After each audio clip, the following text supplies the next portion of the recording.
Dr. Amos Wilson.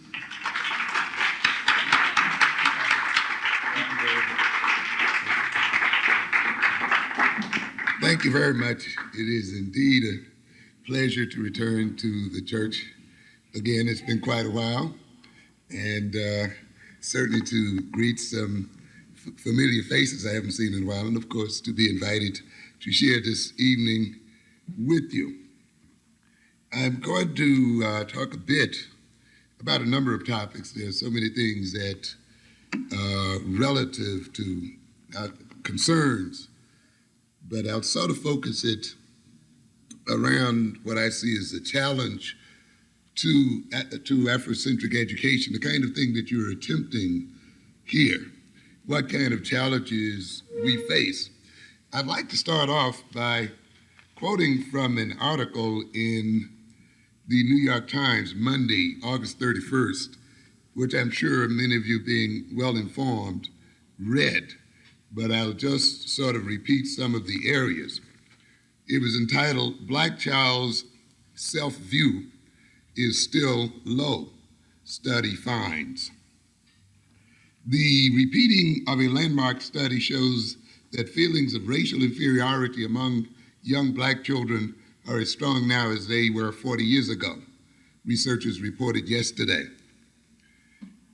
But they said Black children can be helped to develop greater self-esteem through efforts by teachers, parents, and changes in the way Blacks are portrayed in films and television. And it goes on to indicate about 2/3, the new studies involved asking children which doll they prefer, a black one or a white one. About 2/3 of the Black children preferred a white doll. Many of you, of course, will recall this is a recapitulation of the famous Kenneth Clark study. And you'll probably recall, either through your reading or in terms of your past experience, that study was very instrumental in influencing the United States Supreme Court to rule against segregation, the famous 1954 decision.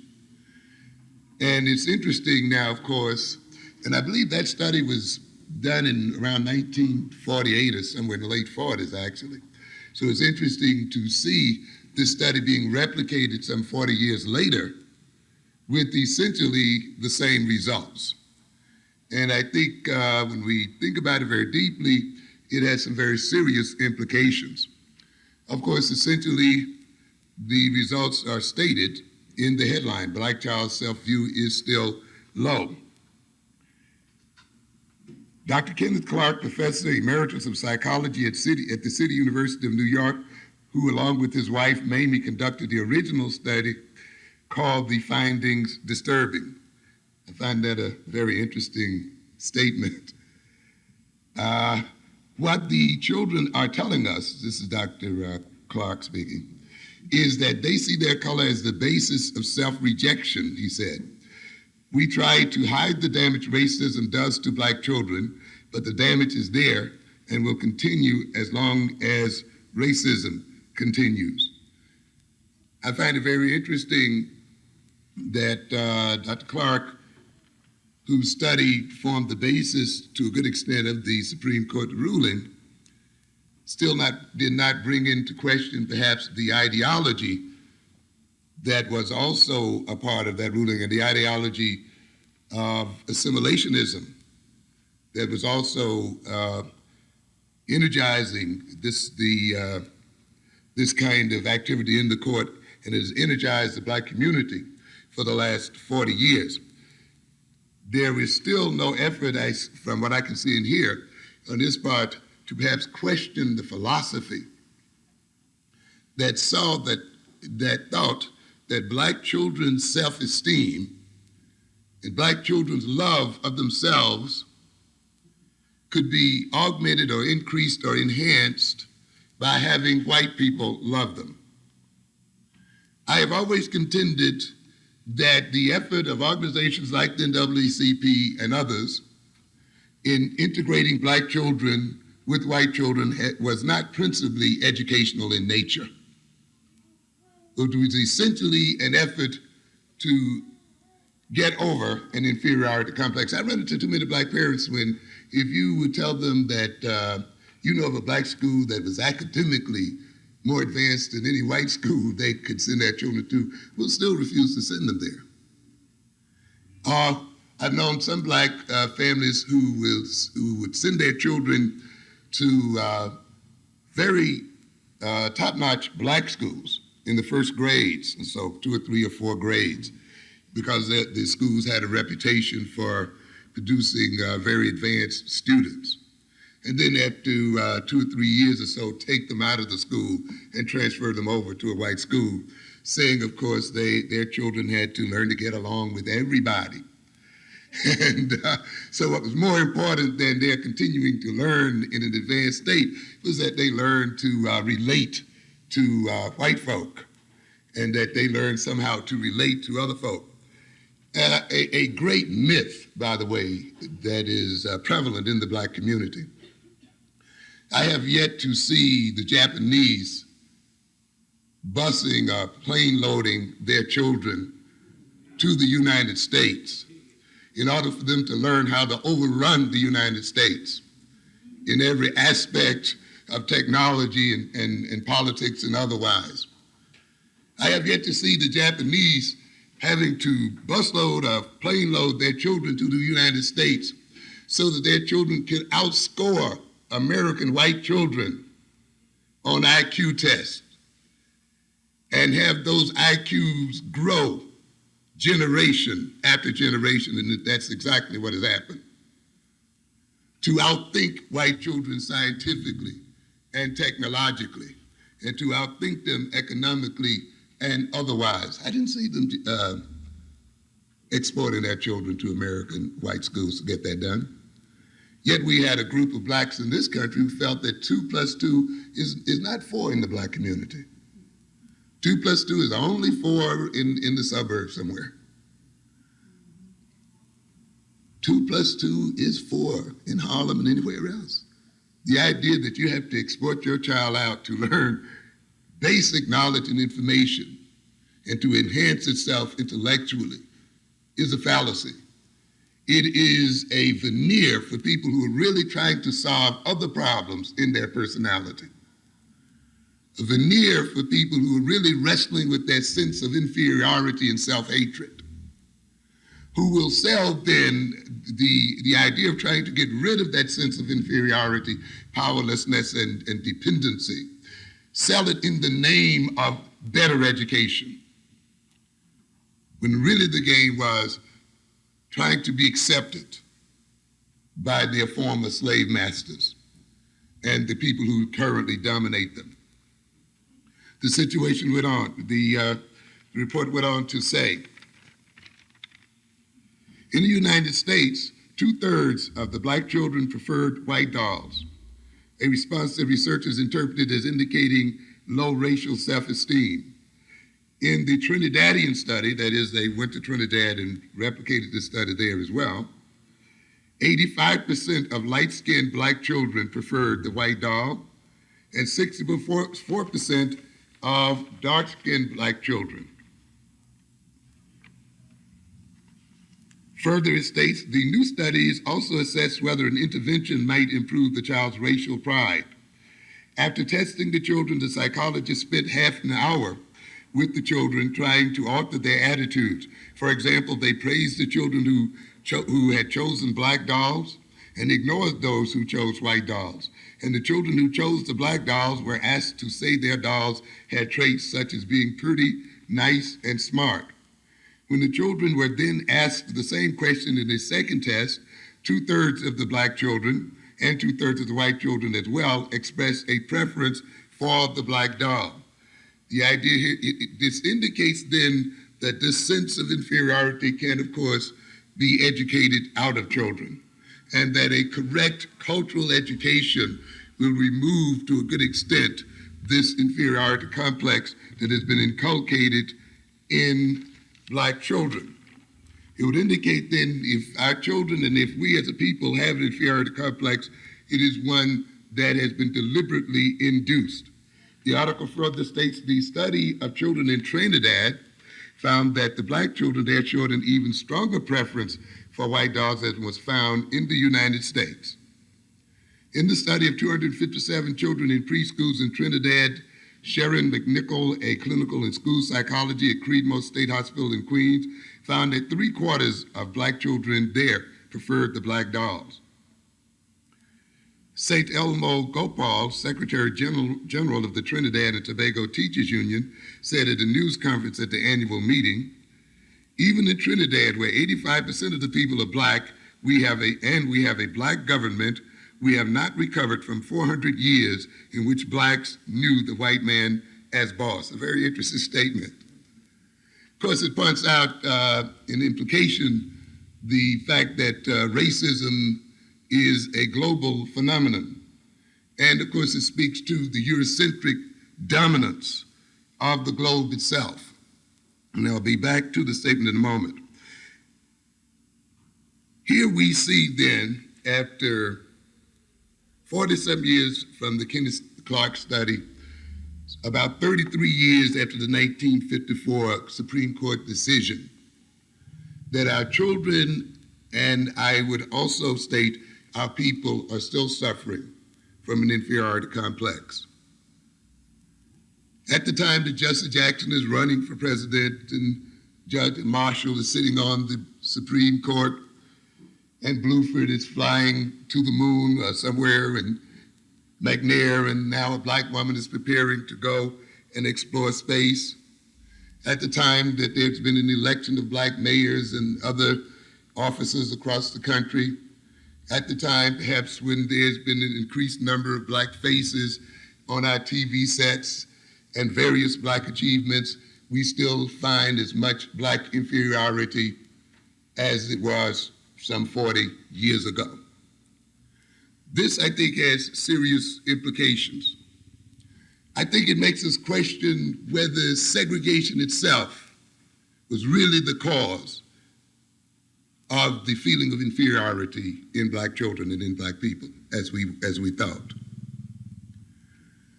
It'll make us question also what I think was a naive belief, that if we integrated with the whites, somehow they would stop seeing us as people of color or as black people.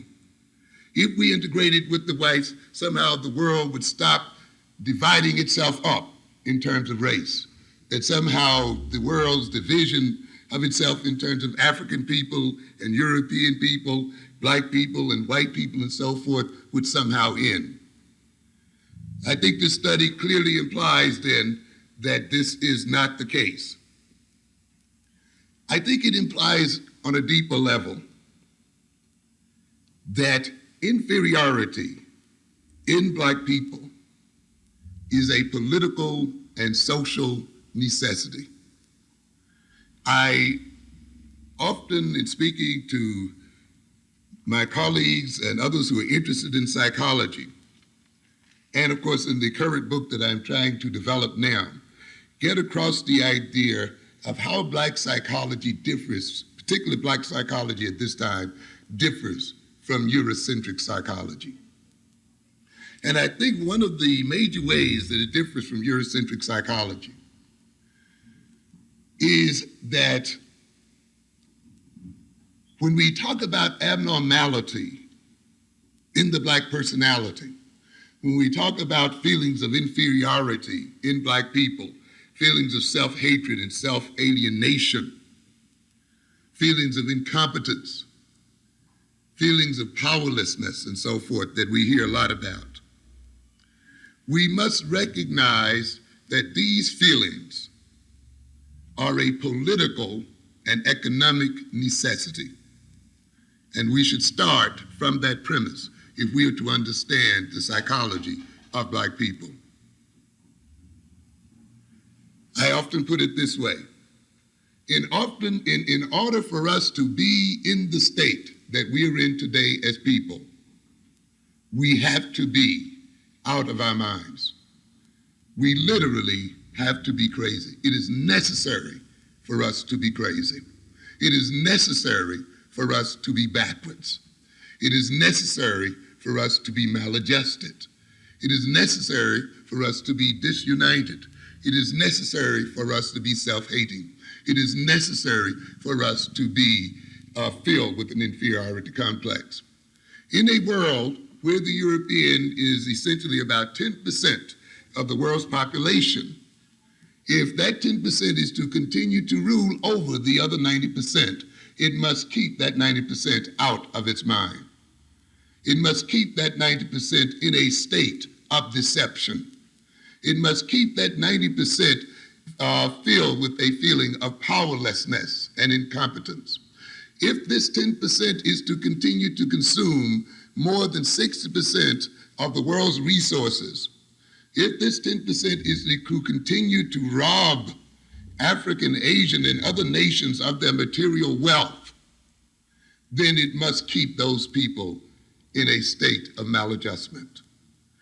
And this implies then that no matter how much integration you may bring about, the feeling of inferiority must be a constant in the Black personality.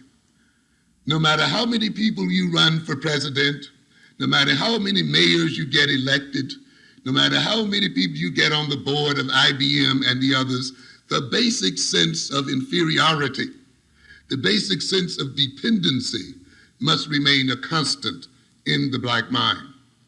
And I will indicate this, and I think this study, which occurred now some 40 years later, shows this to be the case. Dr. Clark shows surprise that after all of this time, this feeling is still there. I would not, and I don't think any student who's basically looked at the necessity of Black people being out of their minds as being the foundation of European dominance would not be surprised. I think it was quite predictable. Remember, these children have this feeling of inferiority basically from the end of their second years. You can pick up this sense of inferiority as early as 3.5 years old. So it starts very early. And I'm still working through my mind the implications of that finding. We are talking about preschool children, not only children that are in school, but children who are having this feeling prior to school. This would, of course, indicate that to a degree that our environment is saturated with racism through TV, through the various media, through the pictures our parents hang on the walls, through the unconscious and conscious state has, can influence the child's behavior and attitude starting in the womb itself. And I often start my developmental classes not with the prenatal period and how egg meets sperm, but with why do you have children in the first place? Because the reasons you have children will influence their development. It will influence them from the time they're in your womb until, of course, the day they die upon this earth. It would indicate then that to a degree and in some way the Black community itself has been induced in helping to bring about a feeling of inferiority in its children. To a good extent, it is not so much the actions of racism that destroy us, the discrimination by white folk and Europeans, the kind of hatred that they express toward us as people that destroys us and gives us an inferiority complex. It is to a good degree how we as people react to these actions. Whether we believe the propaganda or not, whether we believe what the European actually has said. We cannot often control the behavior of other people, but we do have a greater control over how we react to that behavior. And to a good extent, the challenge of an Afrocentric education is to educate us in our tendencies to react. To a good extent, it would mean that the actions of racism apparently have induced some of us to accept racist propaganda and to really believe it. to internalize it. Once we internalize the propaganda, then we become social agents for the racists themselves. And to a good extent, then, the black family, once it internalizes the propaganda of Eurocentric racist, becomes a social agent for the racist and begins to produce the kinds of children that the racists want from the time of conception onward. It becomes instructive, you see, to look at a family not as something that just raises children, but a family, to a good extent, is the social agent of the society. It produces the kinds of children that the society says it needs and wants. The family looks out at the opportunity structure, at its own social position. It looks out at what it views as the future for its children, for its group, for its nation, and it inculcates those views into its children and rears its children in terms of those views, sometimes consciously and sometimes unconsciously. And in that way, it begins to create the children for the society. In a heavily segregated society, for instance, if your black boy or girl would have said some years ago that they wanted to be president of the United States, or that they were going to be president of the United States, how many of us, by being realistic, would have discouraged that view? You know, ain't no black man going to be this, or no black woman going to be that. Be real. And in the service of being real, are saying, well, I don't want him to be disappointed. I want to save him from racism and save him from the recognition one day that there are limitations to his aspirations. We quietly steer them toward a trade or a skill. Get this and get a job. So what's happening there? While it may have a realistic basis in a certain sort of way, you are also at the same time, though, creating the child's aspirations. You're also creating the child's motivations. You're creating the child's view of itself in line with the way the society is structured. A true Afrocentric family not only relates to its children in terms of reality, but it relates to its children in terms of idealism. It relates in the sense that there is a world that it as an African family and we as an African people want to bring about. While the black man may not be president of the United States, it does not mean that he cannot rule the world. The true Afrocentric family then not only raises its children in terms of the so-called social realities, because it recognizes that social realities are things that men create themselves. And therefore it raises children to create a reality suitable to the advancement and development of black people. But an unconscious black family, an unconscious people, a people who fallen victim to racism, a people who fallen victim to a sense of inferiority, then will produce the kind of inferior children that the white society needs to continue its dominance in the world. And in this way, then, the black family and the black community and black leadership becomes allied with the dominant group and with the Eurocentric group. It is this kind of thing that we must come to become conscious of and to defeat consciously. I'm going to give you a little taste of what I'm writing about in my current book.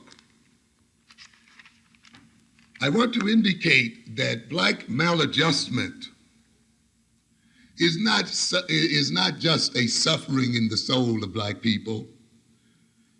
It's not just a feeling of inferiority in which over which the individual has to get. It's not just a feeling of alienation that you get over by going to a therapist, that you get over by attending various therapeutic sessions. Black maladjustment is functionally necessary for the world as it is currently constituted. Black maladjustment is a political factor, and I often try to get across to people the understanding that when we go to these universities and these schools, one of the greatest deceptions that's run upon us is the idea that the things that we are taught in these schools are non-political, that they are neutral, that they are somehow universal. And of course, the whites run a beautiful game on us when they, for instance, name their courses without putting their ethnicity in front of them. They don't say white psychology, white education, white economics, white physics, white chemistry, you know. And we often naively then assume because they're called economics, psychology, anthropology, that means we are in a course that has general and universal meanings. And we are made to think that we are odd when we call a course Black Studies, that there's something wrong with it. But every course in the American college and university and in the American educational establishment is a course in white studies, ladies and gentlemen.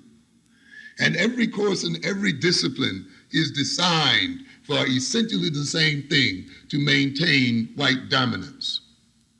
We must be very conscious of that. And we must recognize that a major part of the education of our children and of ourselves is the fact that we have to politicize the courses that we're taking, even science, even physics and chemistry.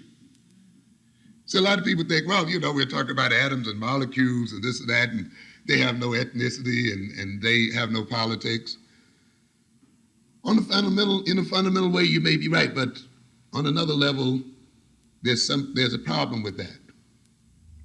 Science, scientific thinking, and technological development does not just develop in the head of some genius. It's not the result of some scientific genius who happened to strike upon some major discovery.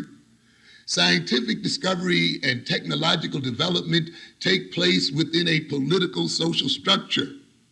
You have to have a political system, a system of social relations, an economic system in order that science and technology develop and flourish.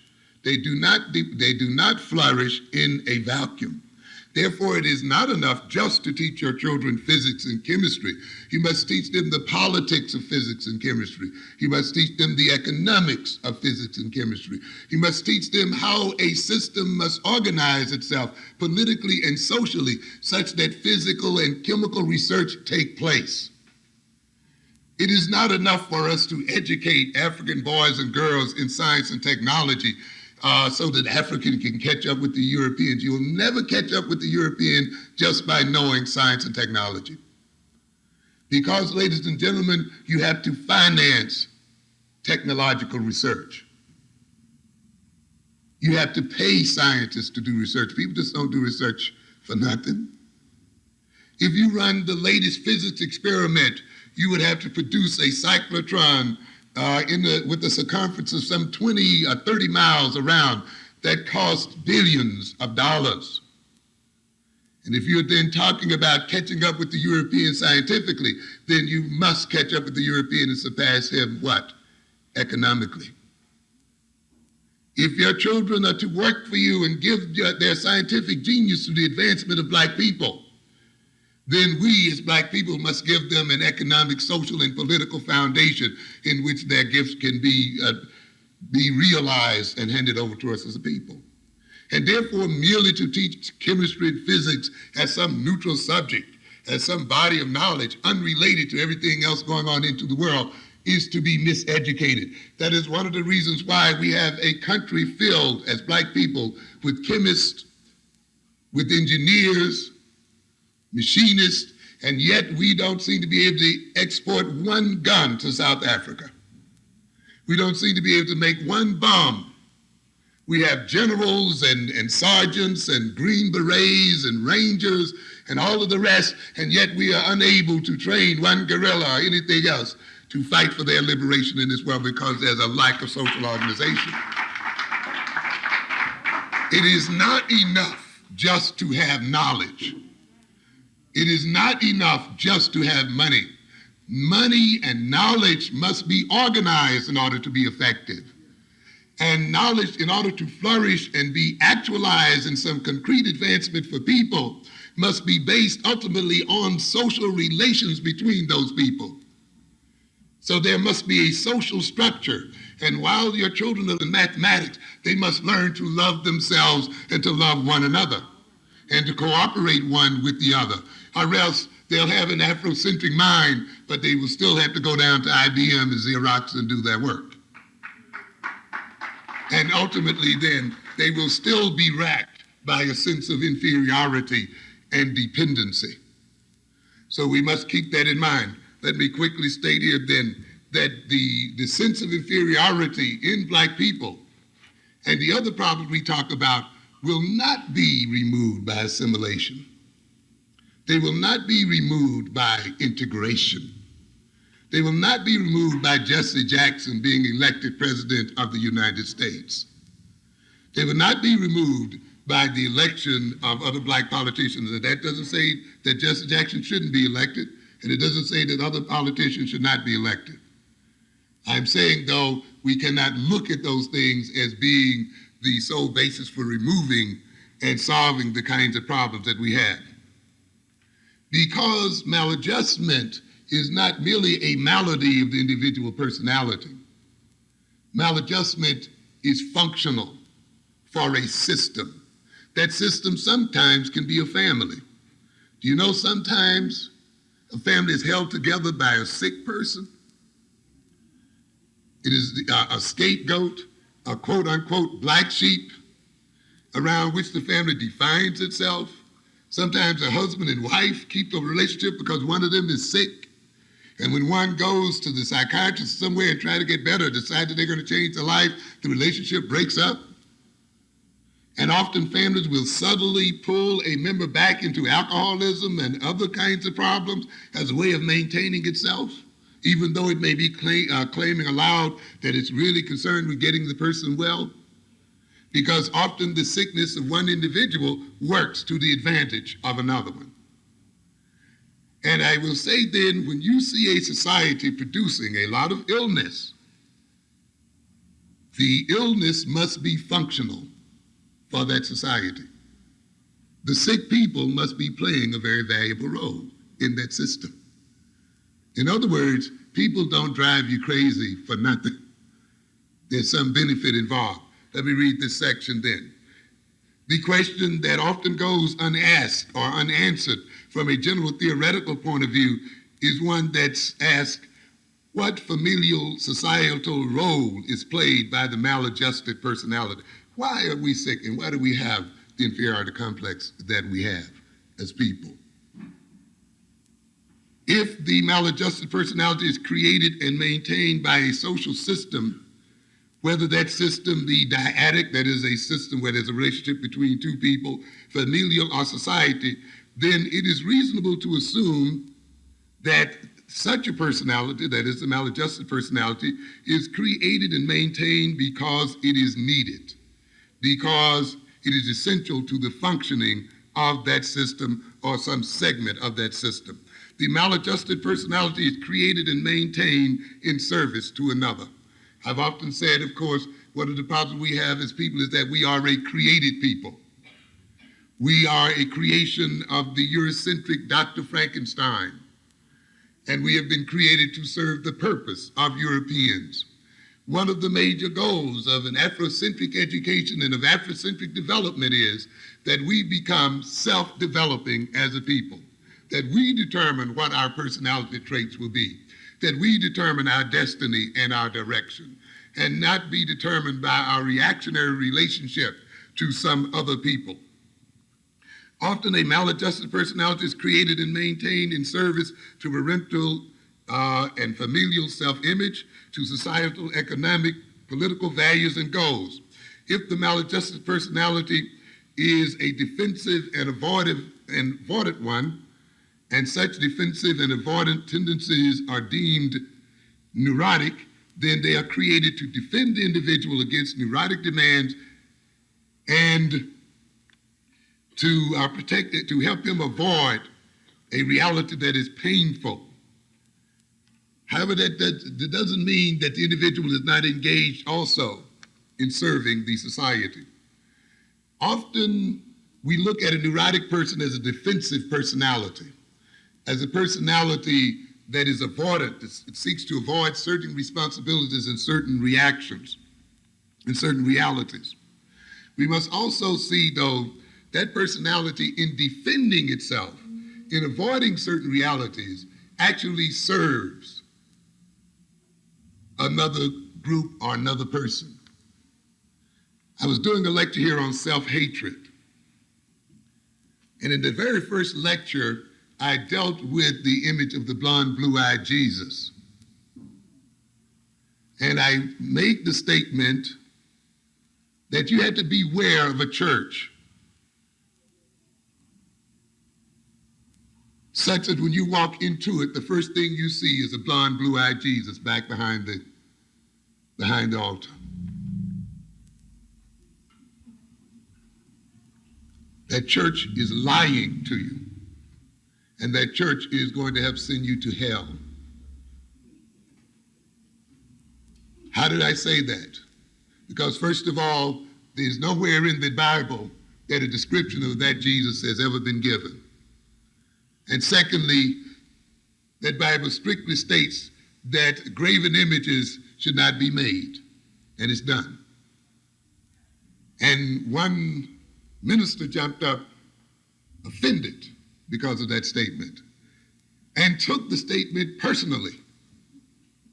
And I'm a minister in the such and such a church, and I took a course under Dr. Cone at Columbia University, and just laid it all out for me, and objected to it as if I were attacking the minister directly, when I was dealing with the concept, and I was dealing with the psychology of having gods painted in alien forms, and how that induces self-hatred and maintains self-hatred in the people. How praying to a white man is damaging to black people, and how thinking of God as a white man is damaging to black people. I'm dealing with the concept here. Yet she felt a need to defend what she thought of as herself and her profession. But in defending herself, she actually defended the system. She actually defended the status quo. And many of us then, as neurotics, you see, as we engage in our neurotic and maladjusted behavior and defend our egos and defend our vanities and defend our prides, actually support and hold up the system. Parent or justify the abusing family. And how we, in many instances, end up justifying the system that abuses us. Integration itself indicates that, wanting to live and be loved and lay around with people who destroyed us and enslaved us and given us the greatest pain in the world. Sometimes what we call in psychology the love of the aggressor. The people you want to love most are the people who've done the most damage to you. Unhealthy personalities cannot be created by healthy environments. Since the unhealth of an individual or group can result in the relative health, wealth, security, and power and sense of identity of another individual or group, then it serves the interests of the latter group. In other words, the unhealth of the black community serves the health and wealth of the white community. Just as the sickness of the drug addict serves the health and wealth of the pusher. So in a sense, then, it becomes in the interest of the pusher to keep the addict, of course, addicted, even though he claims he's doing him a service and a favor.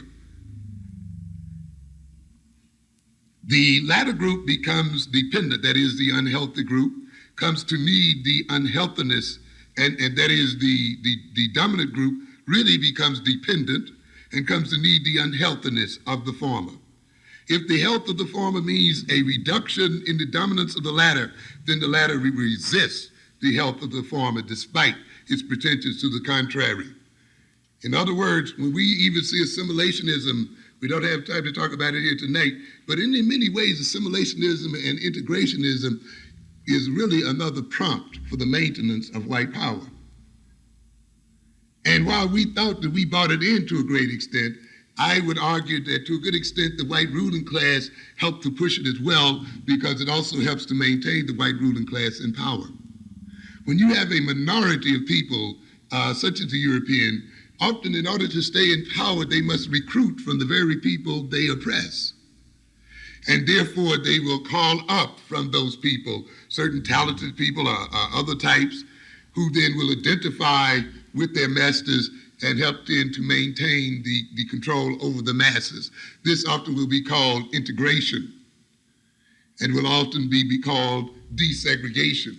But ultimately, if you look very closely, you'll notice one thing, that the real power relationship between those two groups has not changed. I talk about a number of things we call constants, that if we look closely in the relationship, at the relationship between Europeans and Africans, we will note that there are certain basic things that have not changed despite all of the other things we look at. Despite integrationism, despite political and social change, there are things that are still basically the same and have been the same for the last 400 years. The real power of black people, particularly if you talk about military power, has not changed fundamentally since the very time we met the European. You may find African countries now with jet planes and tanks that they've bought from Europeans, by the way, and still have yet to make. And you may think then that the Africans have entered into a modern era in warfare and so forth, but I would dare say that it's not a single African country that could really protect the interests of black people against European power, particularly as that power moves out into space and can rain down on the African continent bombs and laser weapons and other weapons of various types. And African countries having no anti-ballistic system, no Star Wars system, no system to fight war in space, is literally defenseless. And yet they may fly the latest American jets, and in the face of American and European war power, we are still ultimately defenseless. That has not changed fundamentally in 400 years, ladies and gentlemen. The European economic control of this globe fundamentally has not changed either. The European control of information has not changed fundamentally either. The European control of definition, the definition of reality, the definition of what is and is not, has not changed fundamentally either, and that has been the case for a long time. The European tendency to degrade things African has not changed as well. You may now have a degree in computer technology. You may now have a job that pays you $40,000, $50,000, $60,000 a year. But your fundamental relationship to the European has not changed one whit from the fundamental relationship between our African forefathers and his European slave master. For as you work your computers, you still work to the profits of Europeans. And so the fact that we've moved into the executive offices does not mean we've moved into power. Does not mean that the fundamental power relationship between Europeans and Africans have changed one bit. As a matter of fact, the moving of blacks into the executive offices is an effort to maintain that power and to obscure that power behind a form of neocolonialism. I don't think it is an accident that the desegregation movement and the assimilationist movement in America parallel the neocolonial movement in Africa. As I often tell my classes, you as black students are now being educated to put a black face on white power and to help deceive your people into thinking because you got a job, we have moved forward as a people. Let's then just take a quick look at the functions of maladjustment and why you cannot get blacks, why it is important that blacks never get out of their sickness. You ever wondered why the more social workers you produce, the crazier people get? The more psychologists you produce, the crazier people get. Have you ever wondered about that? I lost a job challenging whites about that. Why you, as a white man, whom these crazy people have permitted to be chairman of the Department of Predominantly Hispanic and Black College, why do you as a white man continue to try to bring these psychologists in here when you know that this psychology is not doing the Black and Hispanic community one whit of good? could not disagree with that. How do you pretend to judge the qualifications of black people for teaching other black people and Hispanic teachers and Hispanic students when you admit every day in the New York educational system that you don't know how to educate black children? We have a group of people who lament about their inability to educate black children, how black children are so-called uncontrollable and ineducable and all of that, and yet they want to sit on a board and determine who is qualified and not qualified.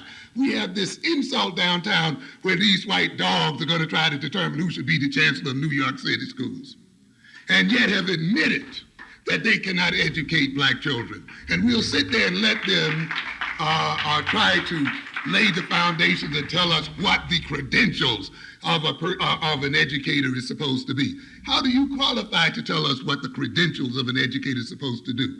You have not demonstrated that you are capable of educating black people, but yet there are a lot of us who want to sit back and talk about standards and degrees and all this other nonsense that the people who clearly admitted that they failed have laid upon us. And yet we have a lot of this going on in the system. But this kind of stuff must happen if black people are to continue to be subordinated. How is it functional? The captive African maladjustment justifies European dominance and exploitation. Because we are crazy, because we are criminals, because we are addicts, because we are that, the Europeans have a right to put their police in our community. They have a right to run the welfare agencies that keep us crazy, by the way. They have a right to intrude into our cultural families and personal lives. Why? Because, you see, they are maladjusted.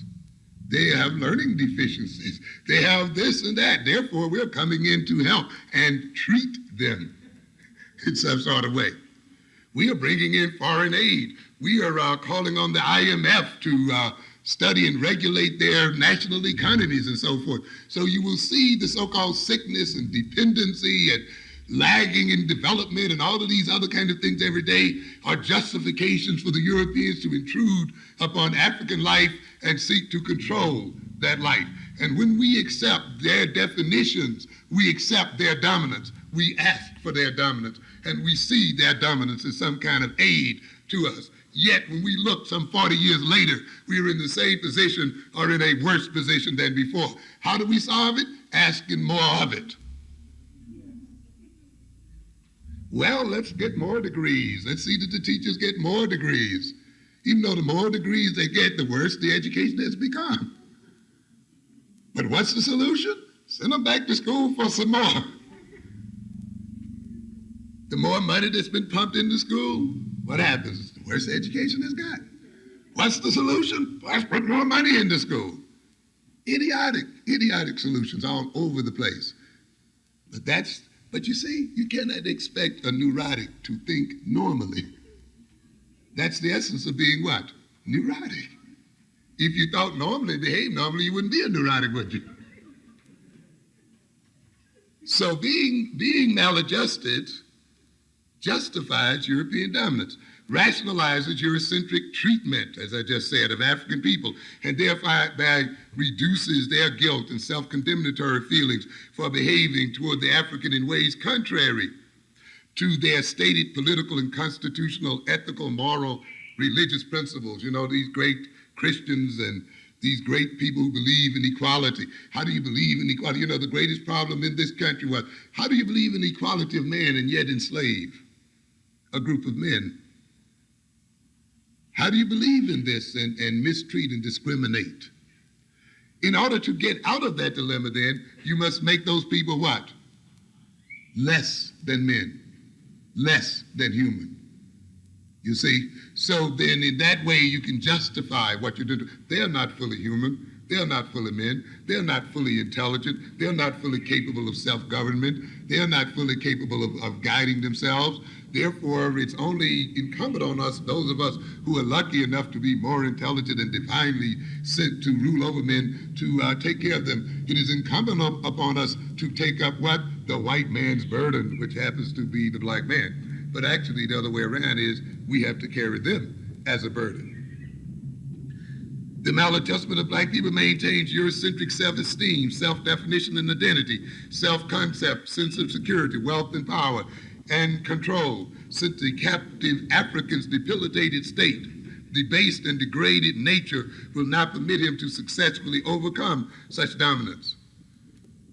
The lowest European on the lowest street, Skid Row in this country, can always say one thing: at least I'm not black. He defines himself, and his self-esteem still rests upon the ultimate degradation of black people. So no matter how low and evil he sinks, he still has a superiority attitude toward black people. And therefore, the degradation of black people and maintaining black people in that state is important to the European sense of self-esteem and self-identity. The European more or less defines himself in contrast to the African person. Many of you have run into Europeans, and when you came to be what they did not expect to be, you've seen them unravel before your very eyes. When they could not play their accustomed role of dominance and mastery, you've seen them become unglued and unable to function, to become confused. It means then that our submission and subordination and degradation keeps them together. And therefore it is necessary for them to maintain this degraded state in black people in order to maintain their sense of self as a people. And by maintaining us in this debased state and degraded state, they therefore maintain their security, because as long as we think neurotically and maladjustedly, then we will not be able to think in a way that will ultimately defeat them as a people and ultimately destroy them as a people. And remember, we're talking about people who are a minority in the world, and yet who must protect their interest. Black maladjustment induces the captive African to engage in self-defeating behavior, which relieves the Eurocentric establishment of having to impose direct militaristic oppression and to blame the victim for his own predicament. We get plenty of that, of course. In other words, when you get the black maladjusted to a certain degree, he will defeat himself. Well, look, I put libraries in your community, you just don't like to read. We have schools here, you just like to drop out for some reason. The knowledge is available to you, you just don't like it for some reason or other. It's a very slick system because it permits then the European to pretend that they are liberal and open and so forth, and yet at the same time maintain themselves. And of course, I often talk about this, the European talks about freedom of speech. But we are only free to speak when our audience does not hear us. We are only free to speak when our audience is not interested. We are only free to speak when the audience really does not listen. Oh, I can sit here and call Reagan all kind of names and talk about white folk. That illustrates what a great system we have here. But how is this possible? To a good extent, it's possible because, you see, at first you induce the audience not to be what? Interested, not to care or to be apathetic, and then you just let the person speak as long as they want to. You induce the audience not to be active, and therefore knowing that after the speech is over, no real activity will take place, so you let them talk as much as they want to. So the system of slavery, you see, and Jim Crowism that occurred shortly thereafter structured the black personality in such a way that despite the Marcus Garveys and the Malcolm X's and other people, there's been relatively little change because the reception often of the audiences was such that they would not threaten the United States after they heard the speech. We are only free in this country to do the wrong thing. Recognize what happened to Farrakhan. Farrakhan has been saying the same thing for 20 years. But to a good extent, when the whites actually thought that black people might really be listening to Farrakhan, might really act upon what Farrakhan was saying. He can't now get into Javits Center. Now he's having a hard time finding a place to speak and a platform to speak to black people. Is this the country of free speech, ladies and gentlemen? You better not believe it. There's no way. We say we are free. What is freedom, we say? Freedom to do what we want to do. But stop a minute and think. What makes you want to do what you want to do? And you might come to realize then that our very wants and our very desires have been what? Induced. So that the things we really want and the things we really desire are those things that maintain the system and are those things that destroy us as a people. But yet we object to anyone speaking about it because we see our indulging in them as some expression of our what? Freedom. Yet in this system, when you so-called let a people free, and yet you must maintain them in subordination, they must then, with their freedom of choice, always choose what? The wrong thing. But you give them a foolish pride into thinking that since they have choice, they are therefore free. A very slick system. It induces the captive African to behave in such a way such that he will economically and otherwise and apparently of his own accord support the European establishment to the detriment of his own without being conscious of his doing so. Why should a black person be made to feel ugly? What is the function of associating blackness and ugliness, blackness and uncleanliness, blackness and unlovableness, of being unlovable? Is it just purely a racist attitude of some evil people? What do you do when you feel ugly or unkempt? But you do something else beside that. You go out and you buy yourself a new, you go out and spend a lot of money. But what's happening here? Who do you spend it with? Who gets the buck of the money that's spent? In other words, the African feeling ugly and unclean in his attempt to compensate for that feeling of ugliness and uncleanliness goes to the very person who made him feel that way in the beginning and purchases and buys from that person and therefore maintains the very individual that destroyed his self-image to start with. Do you think then an economic system that depends upon a bunch of people trying to compensate for feelings of inferiority by buying brand names? I don't know where brands,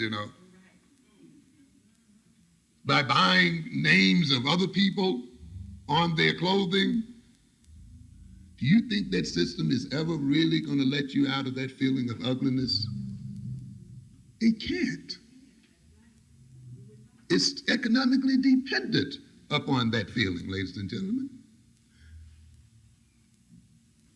If we were made to feel naturally beautiful, don't you know we would destroy the cosmetics and industry? So we must feel naturally that nature itself has not made us beautiful, so that we must compensate for it. And therefore we can see then that the inducement of inferiority in black people, the inducement of a feeling of ugliness, the inducement of these various negative feelings must stay in black people, so that in trying to compensate for these feelings, black people will economically, politically, and otherwise support the very people that induced them. You see, the alienation of black people is economically functional. It's just not a feeling you have in your mind. The fact that you may wrestle with your own self-estrangement, separation from yourself, is not just a feeling you're having within yourself. It is a politically functional feeling. It is induced for political purposes. What does it mean to be alienated? To be alienated does not only mean that one suffers a split within the personality.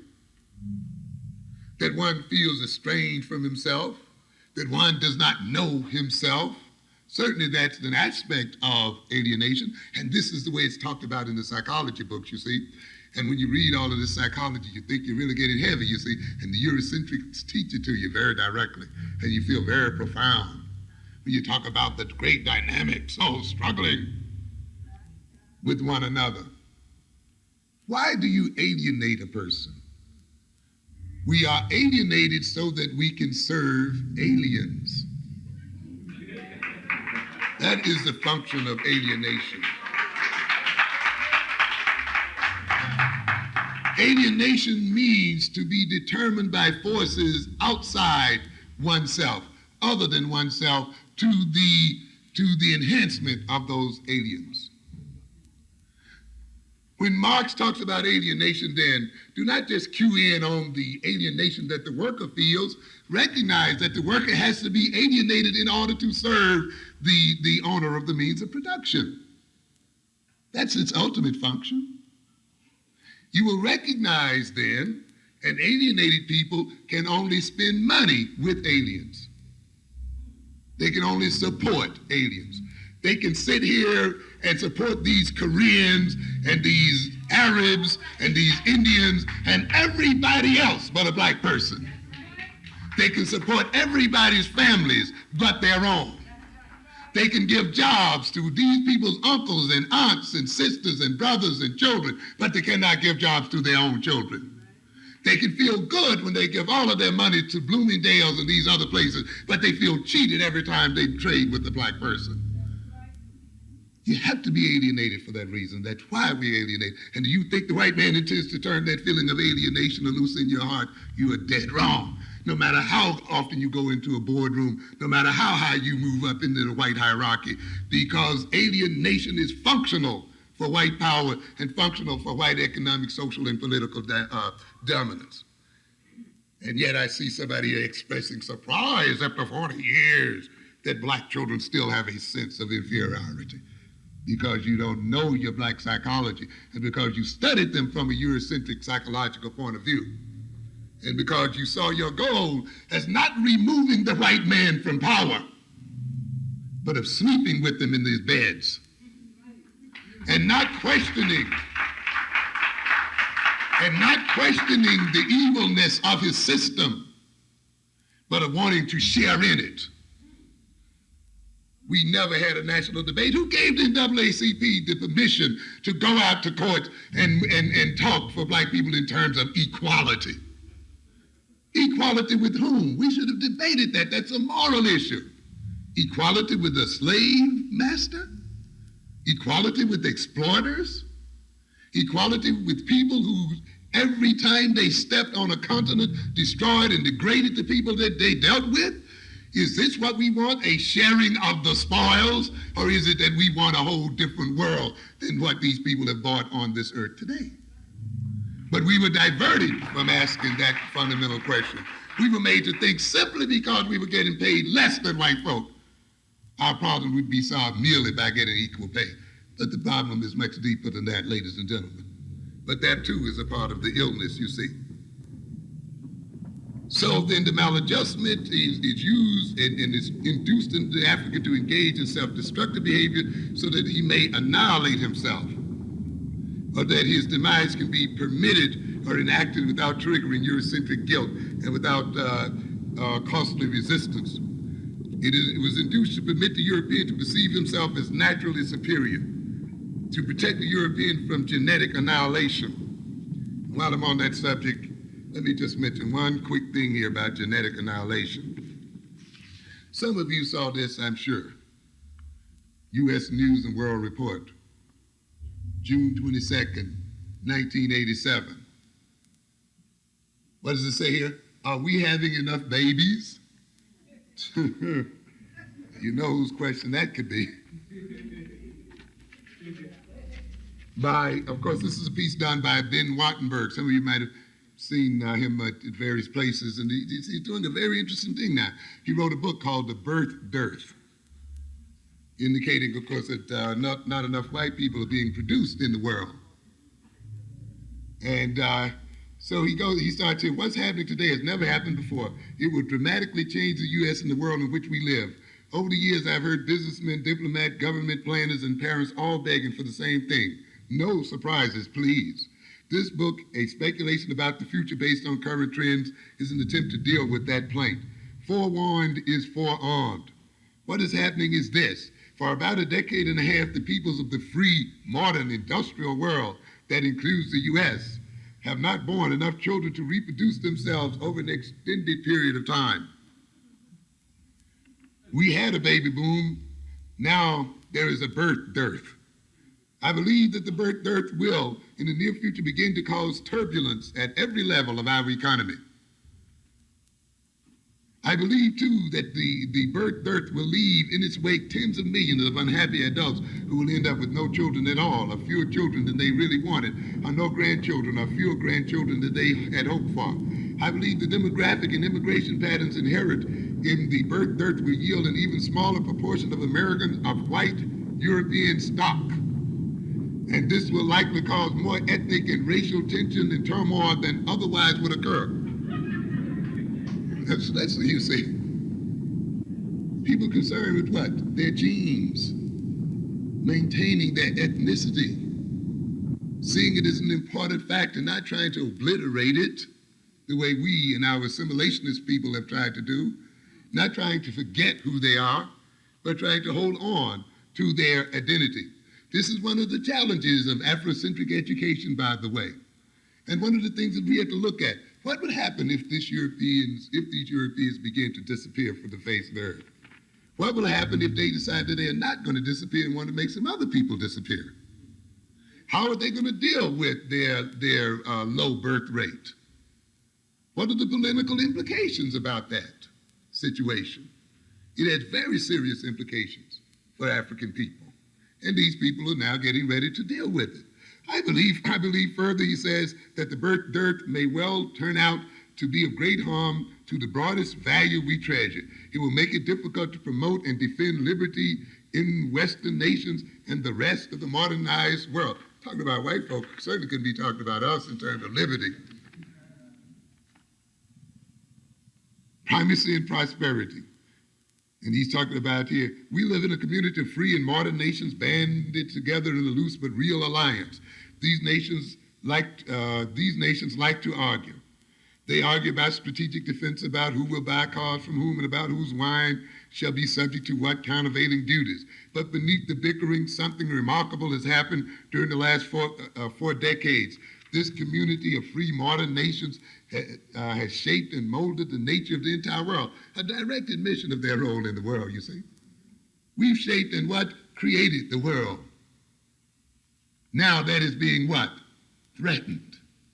And what are we going to do about maintaining it? You think that these people are going to let you free? You got another thought coming. Economically, technologically, culturally, geopolitically, and in many ways militarily as well. In other words, we've shaped it militarily as well. It's interesting sometimes when I see the Europeans talk about their boys being killed, and of course I was being killed along with them. They talk about gets being robbed and others being robbed. But remember one thing, if you're being held up out there in the streets by knife or gun, it's a gun you sold to them.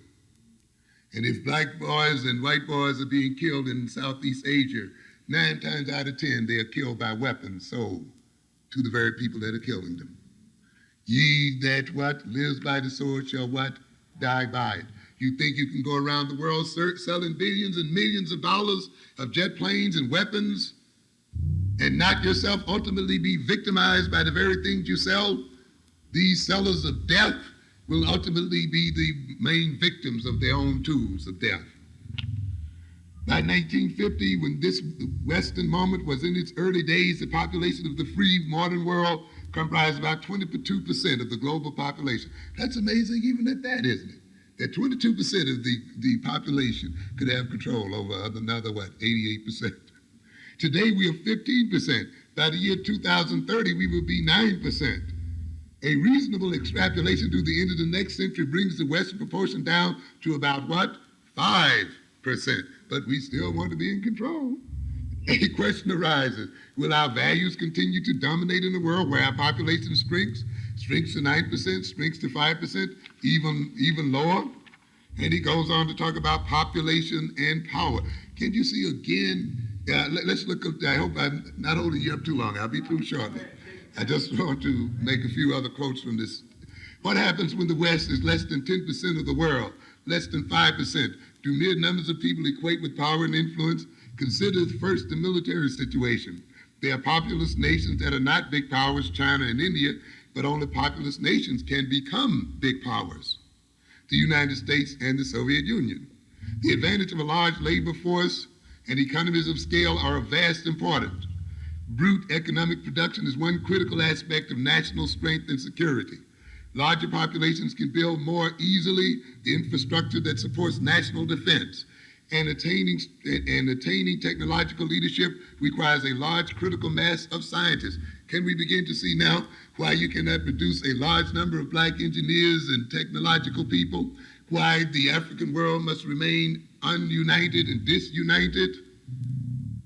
Because these people recognize quite clearly that uniting of African people, the social organization of African people, the social and economic networking of African people spells the end of European power and dominance. It's stated right here that, do you ever think, and I know it must amaze you at times, of the influence that Jewish people have in the world. I read with great dismay here about 2 weeks ago the demands that they were laying on the Pope, and how they had the Pope going. It's an interesting situation. And yet you think about it, there are only about, 15 million of them in the world? Maybe even less.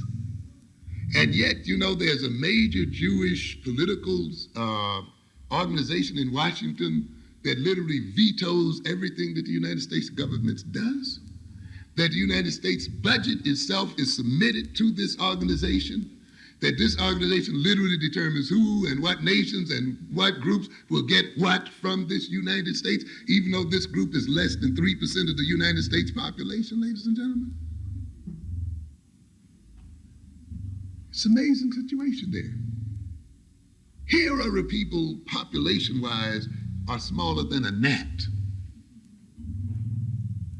When you compare them with something like, 400 million or more African people, or more than 500 million Indian people, more than about 1 billion Chinese, and you can name one major population after another, and yet these billions somehow are unable to control their circumstances, and a tiny little group is able to literally manipulate this country and influence what goes on in the world. Reminds me of something some of you read today in today's New York Times. You heard about Mr. Le Pen over there in France, running for office, very famous because he wants to run the Africans and the Asians out of France. Wasn't doing too bad either. Jean-Marie Le Pen, France's leading far-right politician and candidate for the French presidency, has caused an uproar with the statement that the Nazi gas chambers were a minor point of history. No problem until he mentioned that. Several political figures said that they would even vote to lift Mr. Le Pen's parliamentary immunity so that a defamation lawsuit could be brought against him. Political analysts and politicians said this was the first major slip, note that it's first major slip now, by Mr. Le Pen, whose political campaign focuses on reducing the number of Africans, African Asians, and Arab immigrants to keep France French. So that wasn't his first major slip. It was only when he related to the Jews that he really made it, and that really cooked his goose. As long as he inveighed against Africans and others, as long as he talked about keeping them out and denying them, no problem. As a matter of fact, he was ascending in French politics. As long as he wanted to keep French, all of France, French, and all of that, no problem, no major issue. No major slip. But as soon as he said this business about the gas chambers and how Jews were executed might be a minor point in history, he was in serious trouble. This is the first major mistake Mr. Le Pen has committed, because these are the ideas that everyone thought were dead. Political analysts also said Mr. Le Pen's remarks would probably make it harder for Mr. Chirac's coalition to agree to cooperate with Mr. Le Pen to help defeat the Socialist Party in next year's election. In other words, you see, you can help determine the shape of our government as long as you stay off the large majorities in the world. And just stay off of the what? The minority, the true minority in the world. As long as you can defame black people and African people, you can help determine the shape of the European government, of the French government. But as soon as you then talk about a very small minority in the world, you have made a major, major misstep, and you will pay for it. A very interesting kind of situation there. However, despite all of this, they ultimately recognize that if large populations were truly to unite and were truly to develop a national consciousness, were truly to approach the world in terms of cultural and nationalistic interests, they recognize ultimately then the power would have to shift. And of course, we know then that is one of the major reasons why the European must minorize large groups of people and must make people who are ethnically the same think of themselves as being ethnically different. On a larger consumer market, only a larger consumer market can support much broad-based industrial scientific innovation, which often spins off into the military field. And he goes on and talks about, later on he talks about, and culture counts. Values count. If the peoples of the world admire Western values and seek to adopt them, we are what? Stronger and safer. So you think then, with this kind of attitude, that African values will be permitted to flourish among African people if we leave it up to them to determine what values are there? There is another to be poor. Blacks and Hispanics have higher fertility rates than whites, although middle-class blacks have lower fertility rates than middle-class whites. Very interesting situation there as well. Have we, as black people, been so concerned with living in the European lifestyle that we've given up reproduction? Yet, many of us who are in the so-called middle class have done exactly that. This situation also illustrates the very deadly nature of European society and its very opposition to African values. You must recognize when you read Freudian psychology, at the bottom of that psychology is a critique of European society, a society that comes to hate sex, a society that sees sexuality as its enemy, as in opposition to civilization, a society that denies its gods sex and sexuality is a society ultimately that's going to be a deadly one. How can you have fear and hatred and antipathy toward the very source of life and not ultimately side with death itself? And I think one of the major reasons this society has become deadly and a threat to the life of the very world itself is that it has problems with its own sexuality. And it has problems with the very basic nature of man. It has such a problem then that those who have the most to give to children, you would think, in terms of wealth, knowledge, and so forth, are the very ones that what? Do not have them. There's a problem there, ladies and gentlemen. And it's interesting to note then that this is diametrically opposed to the African sense and to African values that look at life and growth and development as a great value. But yet we note as African adopts these European values, they will also adopt the deadly nature of Europeans to the point often of killing their own children or denying them birth or denying them conception in the first place. And now the European is beginning to see the result of the philosophy that they have put forth. What happens in America? He goes, and it's interesting to note that this is one of the challenges. Further, recent immigrants have higher fertility rates than other Americans. By the way, some of you might have read 2 or 3 years ago about the browning of America. The idea that the Hispanics are moving in so rapidly that at the rate they're going, they'll soon be America's largest minority. There will be more Hispanics in this country than blacks, and that at the rate they're going, we'll literally have a brown America. That's a major question we have to deal with too, ladies and gentlemen, by the way. What will happen to the black population in this country as it is outnumbered by the Hispanic population, or as it is balanced off by Asian immigration? That's a challenge that our children must be educated to meet.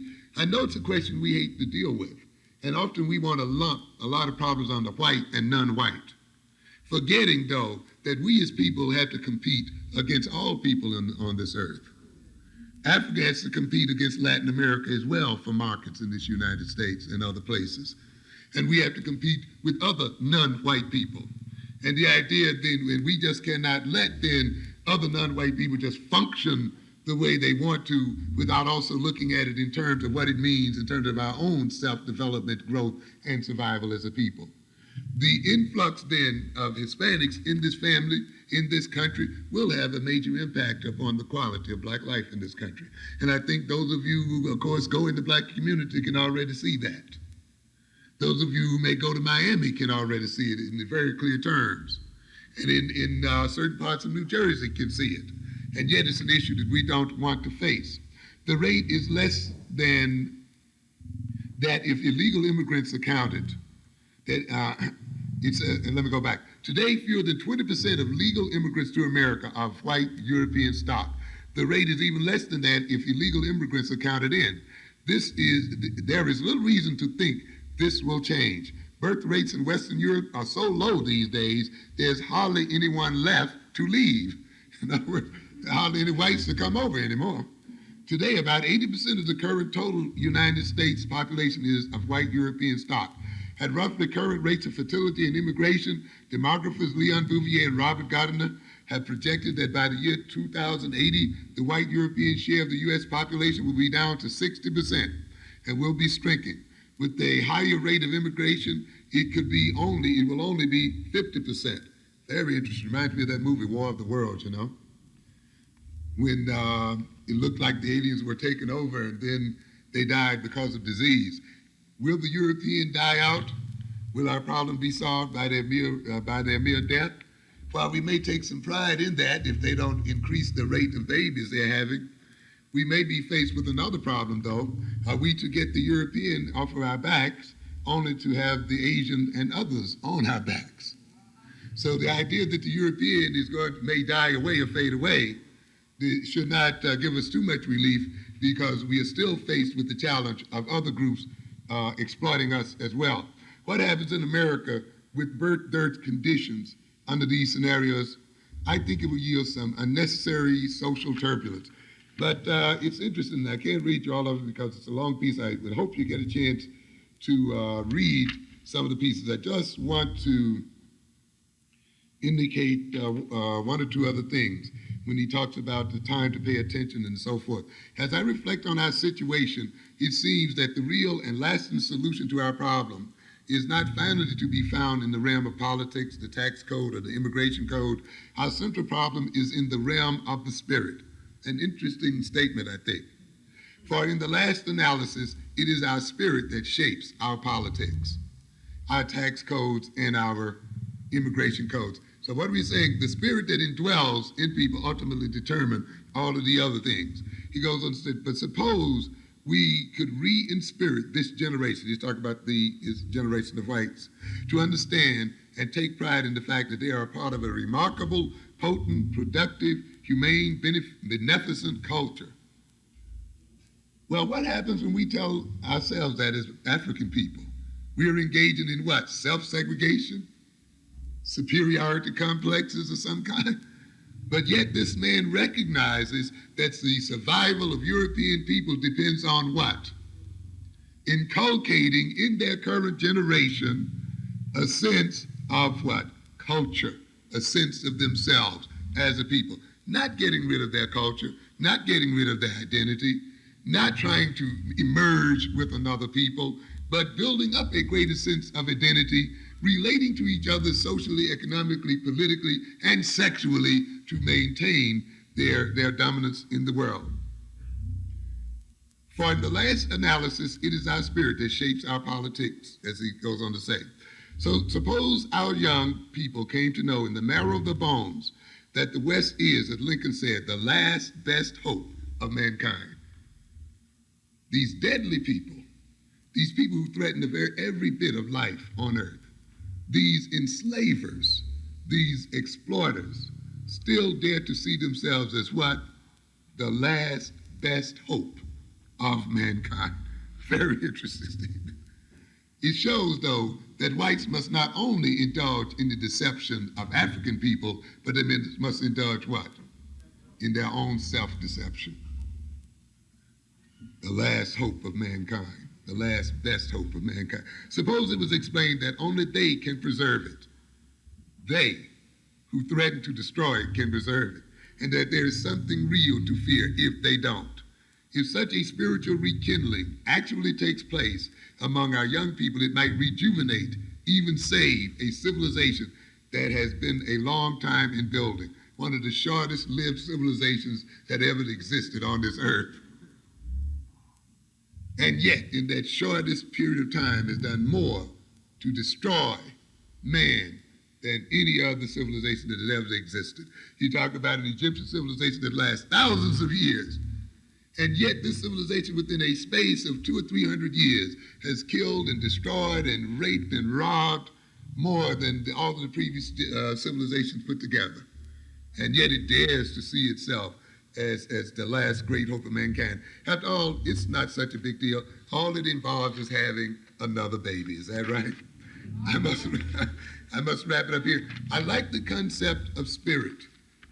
One of the things I talk about in my current book is the concept of spirit possession. And I'm bringing back some concepts. You know, when you get into Afrocentric psychology, you begin to see where some concepts that have been put down, and I'll be through in a minute, by Europeans, are very functional in African psychology. One of the things that they like to talk about, of course, is this idea of spirit possession. And we think as a modern civilization that we've gotten over that belief in spirit possession, that people can actually be possessed by devils. But ladies and gentlemen, that is not true at all. People of every age are possessed in one form or another. What spirit possesses you depends upon the ideas that are accepted at the time. When the devil as a real entity was accepted by the culture and by the bulk of the population, the devil actually possessed people. You could actually talk to the devil and people. You could call them out, you know. And some of you saw the movie The Exorcist, and the devil is talking and carrying on. This actually occurs. And it's an interesting phenomenon in human life. How do you feel Jesus? How do you feel any God? To a good extent, you have to have an idea of that God, don't you? Somebody has to kind of tell you about it, don't they? You kind of have to know about it a bit. Once you get an idea in your mind, once somebody describes Damballa to you or describes this one to you, what can happen?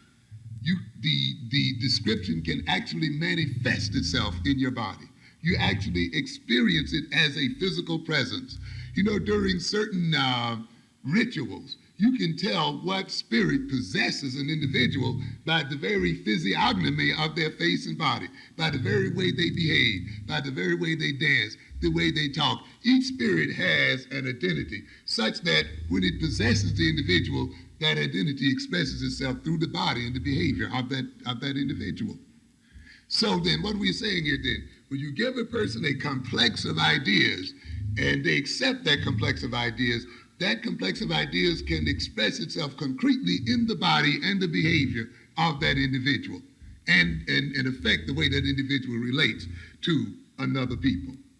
And it's interesting then, when the devil possesses a person, the devil exploits that person's body, uses that person's body, abuses that person's body, relates to other people in a devilish sort of way. Now then, we've gotten over the devil, But the devil has not really disappeared. Now we believe in unconscious forces. But if you study them very deeply, you recognize what has really happened is the devil has gone underground. And the devil has become what? Unconscious. So now you got the devil and you don't what? Know it. In fact, you've become identified with the devil and see the devil as one and the same as yourself. In the old days, we had an advantage, you see. You could see the devil as being what? Separate from the self. But now since Freud came along and said there's no more devil, there's unconscious forces, now we cannot tell the difference between what is us and what is of the devil. And it's interesting then that race, it does not only express itself as an action of other people, it expresses itself as a spirit. And that spirit comes to possess a people and act through that people. And it destroys that people in terms of their behavior. When you are possessed by a spirit, you serve that spirit. You come to want to resemble that spirit. When a Michael Jackson or someone is possessed by the spirit of a white man, he wants to look like a white man. He wants to lighten up the skin like a white man. He wants to turn the hair like a white man. He wants to talk like a white man. He wants to walk like a white man. He wants to relate to other people the way a white man relates to black people. That's why you call other black people niggers. And that's why you treat them the way your master treats you, because the spirit of the master is now in possession of the personality. They will even go so far as to get their nose trimmed and their chin narrowed and their cheeks raised and their total body mutilated so that the spirit that is in them expresses itself in the very face and features of the individual in and of itself. This is why this man talks about spirit, because he recognized the implanting of a spirit in a certain people means the movement forward of that people, or it influences the behavior of that people. And that is why it is necessary for you here tonight to implant an African spirit in the breast of black people the world over.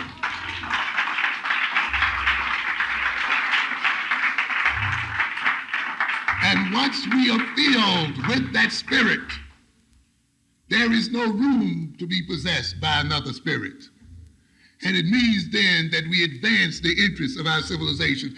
The European spirit can only possess an empty African personality. Nature abhors a vacuum. And as the African personality is swept out of us and sucked out of us, the European spirit is sucked in. And we serve then the spirit of the European.